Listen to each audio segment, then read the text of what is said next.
الحمد لله نحمده ونستعينه ونستغفره ونؤمن به ونتوكل عليه ونعوذ بالله من شرور انفسنا ومن سيئات اعمالنا من يهد الله فلا مضل له ومن يضلله فلا هادي له واشهد ان لا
প্রত্যেক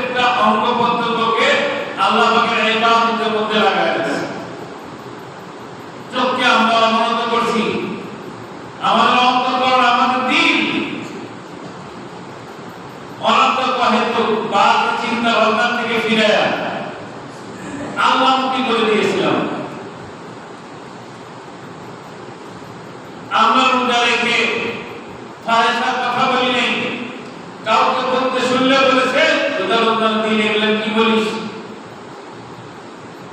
ফাহিশার কথা বললে, মুখ দিয়ে বাজে কথা বললে, মিথ্যা কথা বললে, গালাগালি করলে রোজার সওয়াব কমে যাবে। আমরা একজন আরেকজনকে ভয় দেখিয়েছি। কেন? রমজান মাসের রোজা রাখার যে উদ্দেশ্য, সেই উদ্দেশ্যে আল্লাহ রাব্বুল আলামিন রমজান মাসের রোজাটা আমাদের জন্য ফরজ করেছেন। সেই উদ্দেশ্যের মধ্যে আল্লাহ রাব্বুল আলামিন যেটা ঘোষণা দিয়েছেন কোরআনে কারীমের মধ্যে, লাআল্লাকুম তাত্তাকুন, যাতে করে তোমরা মুত্তাকি হও, পরহেজগার হও। যদি মুত্তাকি আর পরহেজগার করি, পরহেজগার হবে, পরহেজগার বাজে কোনো কাজ নিজে করবে না, বাজে কোনো কথা বলবে না, বেফায়দা কোনো কাজ সে নিজে করবে না, তার থেকে সে নিজেকে পরহেজ করবে, নিজেকে বিরত রাখবে। আর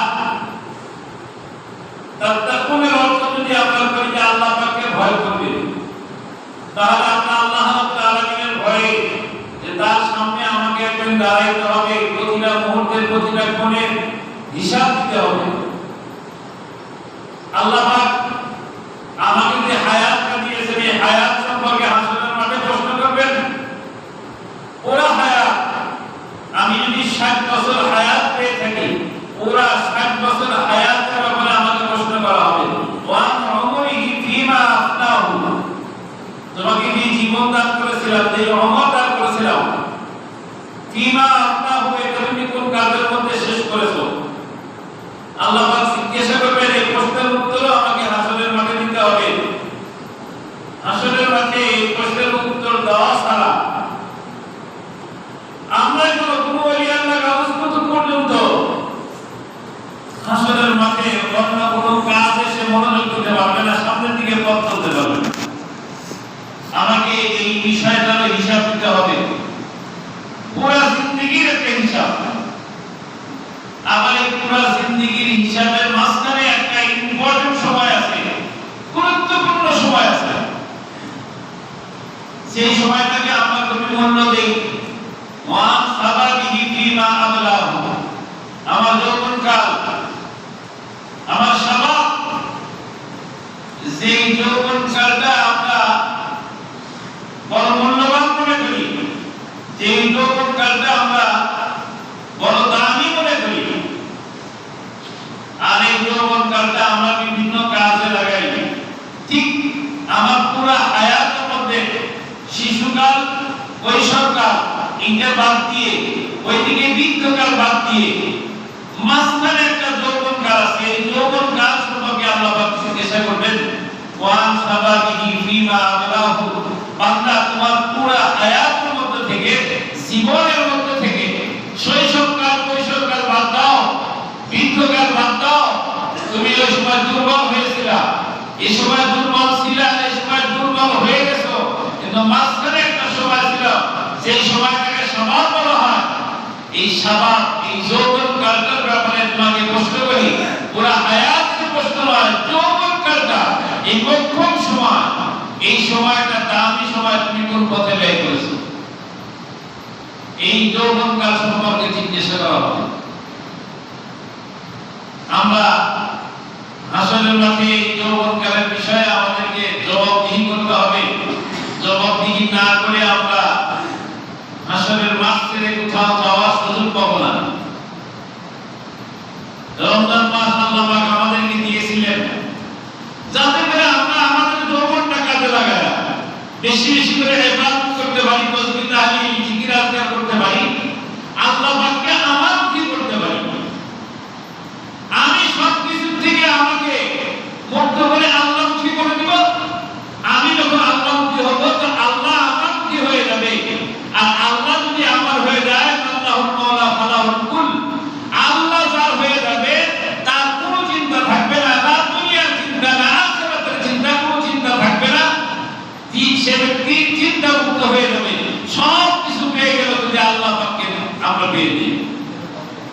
এইজন্য আমরা রমজান মাসের মধ্যে ইবাদত করেছি, মিথ্যা কথা বলি নাই, ধোঁকাবাজি করি নাই, প্রতারণা করি নাই, মানুষের সঙ্গে খারাপ আচরণ করি নাই, মুখ দিয়ে জবান দিয়ে আমরা বেফায়দা কথা বলি নাই, মানুষকে কষ্ট দেওয়ার কোন কথা আমরা বের করিনি।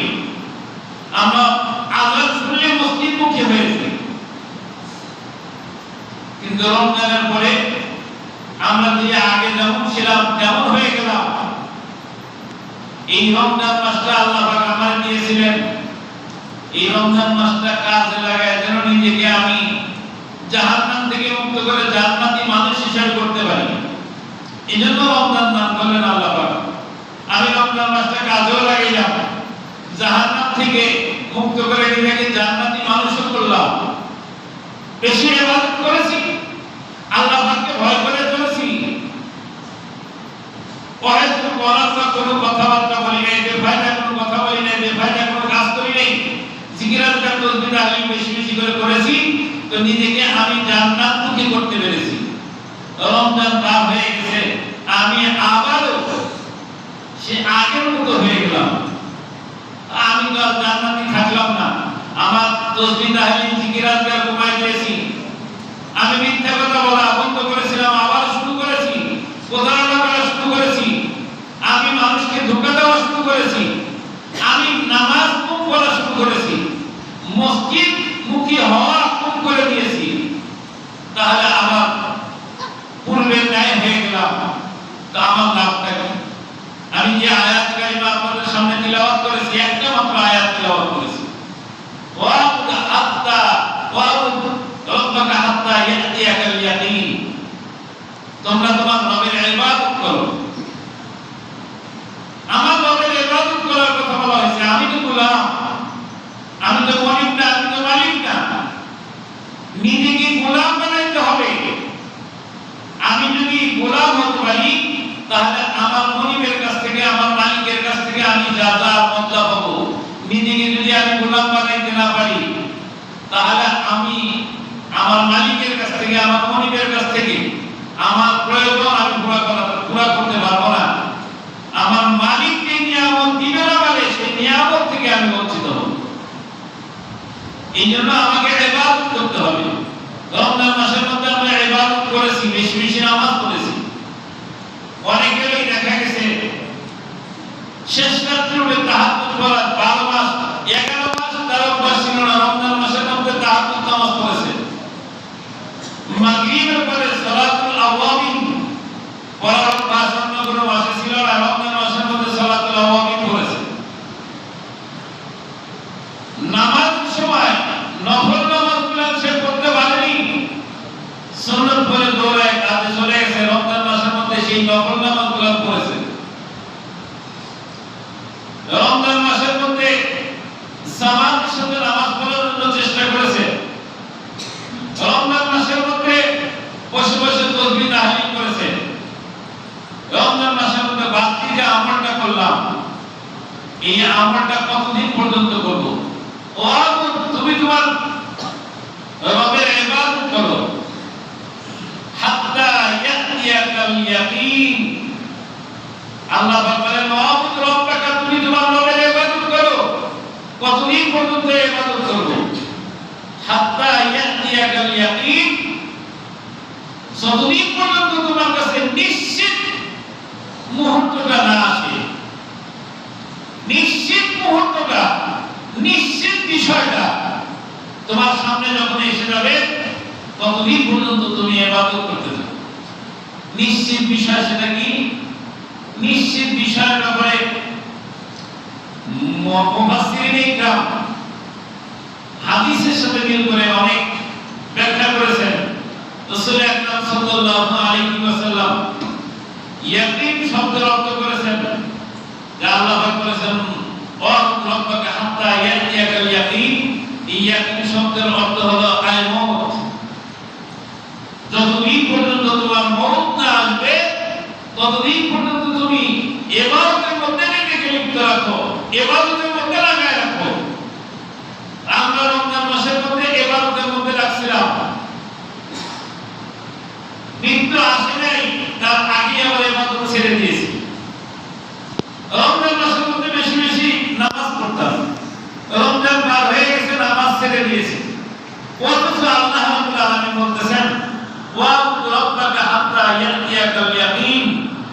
ইবাদত করো বেশি বেশি করে তোমার রবে কতদিন পর্যন্ত ইবাদত করবে হাত্তা ইয়াতিয়াকাল ইয়াকিন যতদিন পর্যন্ত তোমার মওত না আসে মওত আসা পর্যন্ত তুমি তোমার ইবাদত করতে থাকো তোমার ইবাদত বহাল রাখো ইবাদত চালু রাখো আমরা খুব বেশি রমজান মাসের মধ্যে কোরআন তিলাওয়াত করেছি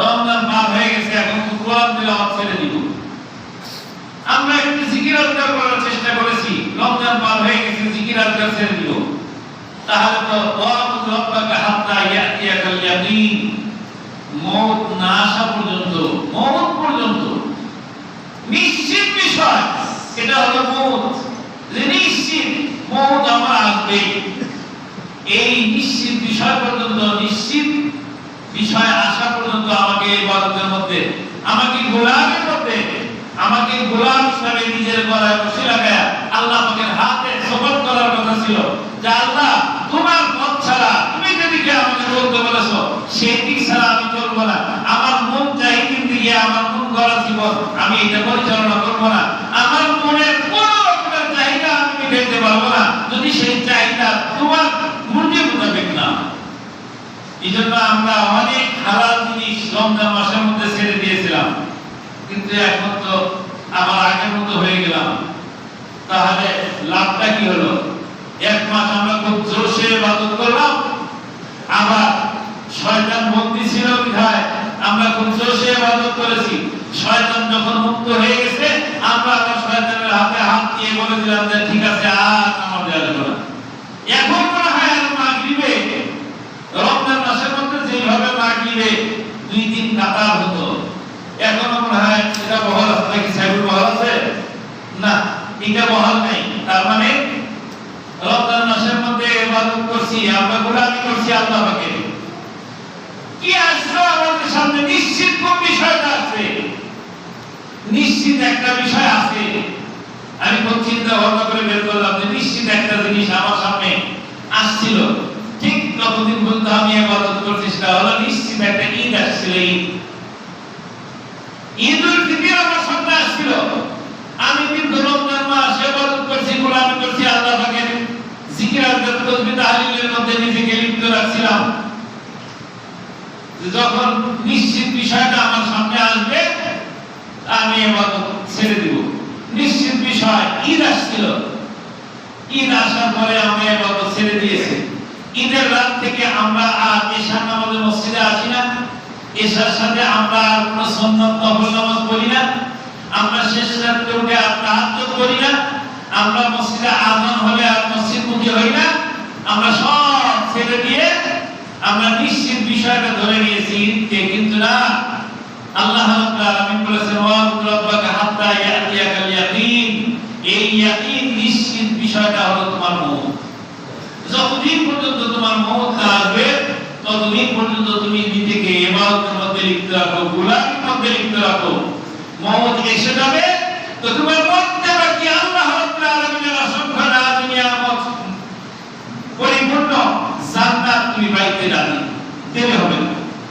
জান্নাত তুমি তৎক্ষণাৎ পেয়ে যাবে তোমার কবরটাকে আল্লাহ জান্নাত বানায় দিবেন আমরা শুনেছি ওয়াজের মধ্যে কবরের মধ্যে সুআল করা হবে মান রাব্বুকা ওয়া মান দীনুকা এই যে 3টা প্রশ্ন করা হবে 3টা প্রশ্নের উত্তর দেওয়ার পরে 2টা অপশন আমার সামনে হয় আমার কবরটা জান্নাতি নিয়ামত দিয়ে পরিপূর্ণ হয়ে যাবে নতুবা আমার কবরটা জাহান্নাম হবে আও কবরু রাওদাতুন মিন রিয়াদিল জান্নাতি আও হুফরাতুন মিন হুফারিন নার কবরটা আমার জন্য হয় জান্নাতের একটা বাগান হবে নতুবা কবরটা আমার জন্য জাহান্নামের একটা অগ্নিকুণ্ড হবে এছাড়া বাইরে কিছু না তো আমি ইবাদত যদি আমার মওত পর্যন্ত করতে পারি আল্লাহ পাকের গোলাম হিসেবে নিজেকে যদি আমি মওত পর্যন্ত পরিচয় দিতে পারি তা আল্লাহ রাব্বুল আলামিন আমার মওতের পরে আমার কবরটা জান্নাতের বাগান বানায় দিবেন আর আমি যদি মওত পর্যন্ত আমি নিজেকে আল্লাহ পাকের গোলাম বানাইতে না পারি আল্লাহ পাকের গোলামের মধ্যে আমি নিজেকে লিপ্ত রাখতে না পারি তো আও কুফরাতুম মিন হুফারিন নার, কবরটা আমার জন্য জাহান্নামের অগ্নিকুণ্ডের একটা অগ্নিকুণ্ড হবে। এজন্য আসেন আমরা রমজান মাসের মধ্যে যেভাবে ইবাদত করেছি, রমজান মাসের মধ্যে আমরা যেভাবে নিজেকে আল্লাহ পাকের গোলাম বানানোর জন্য নফল ইবাদত বেশি করেছি, কোরআন তিলাওয়াত করেছি, মিথ্যা কথা ছেড়ে দিয়েছি, অশ্লীল নৃত্য, বেগানা নারীদের ছবি দেখার থেকে নিজের চোখকে আমরা হেফাজত করেছি, গান বাদ্য শোনার থেকে আমি আমার কানটাকে হেফাজত করেছি। আমি আমার মহল্লার যুবকদেরকে ধন্যবাদ জানাই, মোবারকবাদ জানাই, তাদের জন্য দোয়া করি আল্লাহ রাব্বুল আলামিন আমার মহল্লা, আমার মসজিদের সকল যুবক মুসল্লিদেরকে আল্লাহ রাব্বুল আলামিন হযরত আবু বকরের মতো বানায় দিন। সকলে বলেন আমিন। হযরত ওমরের মতো বানায় দিন, বলেন আমিন। হযরত উসমানের মতো বানায় দিন, বলেন আমিন। হযরত আলীর মতো বানায় দিন, সকলে বলেন আমিন। কেন? প্রত্যেকটা ঈদে দেখেছি বড় বড় কালো বক্স নিয়ে এসে পোলা মানে বাজাইতো, এইটা আমার নজরে পড়েনি। ঈদের রাত কেবল কাটাচ্ছিল আমার যুবকেরা, ঈদের রাত কেবলের মধ্যে কাটাচ্ছে। ঈদের রাতে আরেকজনকে নিজে ইবাদত না করলেও আরেকজনের ইবাদতে বিঘ্ন ঘটায়নি। এই জন্য এই যুবকদেরকে ধন্যবাদ দেওয়া দরকার, তাদের মুবারকবাদ দেওয়া দরকার, তাদেরকে উৎসাহিত করা দরকার, তাদের এই কৃতজ্ঞতা স্বীকার করা দরকার। আমরা তাদের জন্য কৃতজ্ঞতা স্বীকার করবো না, আল্লাহ পাক আমার যুবকদেরকে ওইভাবে দ্বিমুখী করে দিবে। এই জন্য আমি আমার যুবক ভাইদের জন্য আমি মাঝে মধ্যেই চিন্তা করতাম, যুবকরা তো ইচ্ছা করলে বড় বড় ডেস্ক বাজাইতে পারতো, কিন্তু বাজায়নি। এই জন্য যুবকদের জন্য দোয়া করা দরকার, আল্লাহ রাব্বুল আলামিন আমাদের এই যুবকদেরকে দ্বীনের সহি বুঝ নসিব করেন। যতদিন পর্যন্ত সমাজের মধ্যে সকলের দ্বীন মান্যতা হবে, ততদিন পর্যন্ত ওই সমাজে শান্তি আসতে পারে না। যতদিন পর্যন্ত আমার সংসারে আমার বাতিলে যারা খানাপিনা খাবে, তাদের মধ্যে দ্বীনের বুঝ না থাকবে, ততদিন পর্যন্ত মা বাবা শান্তি পাবে না, সংসারে শান্তি আসবে না, অশান্তি লেগেই থাকবে। এই জন্য ছেলেদের জন্য দ্বীনমুখী হওয়া, দ্বীনের বুঝ আসার জন্য দোয়া করা দরকার। আসেন এই যে শাওয়াল মাস, শাওয়াল মাসের আমল কি? শাওয়াল মাসের বহু আমল আছে, শাওয়াল মাসের বহু আমল আছে। দীর্ঘ একটা মাস আমরা ট্রেনিং নিয়েছি। এই ট্রেনিং নেওয়ার পরে আল্লাহ পাক আমাকে ঈদের দিন দিয়েছিলেন, আনন্দের দিন দিয়েছিলেন, উৎসবের দিন দিয়েছিলেন। সেদিন আল্লাহ পাক আমাকে হাতের মধ্যে সনদ দিয়ে দিয়েছেন। কি সনদ দিলেন? যে দাও, তোমাকে আমি আমার রহমত উজাড় করে দান করেছি, আমার মাগফিরাত সবটুকু তোমার দিয়ে দিয়েছি, জাহান্নাম থেকে নাজাত সেটাও দিয়েছি। লাইলাতুল কদরের এক রাত 1000 মাস অপেক্ষা উত্তম, সে রাতটাও তোমার দিয়েছি। ঈদের রাতে যে ইবাদত করেছো,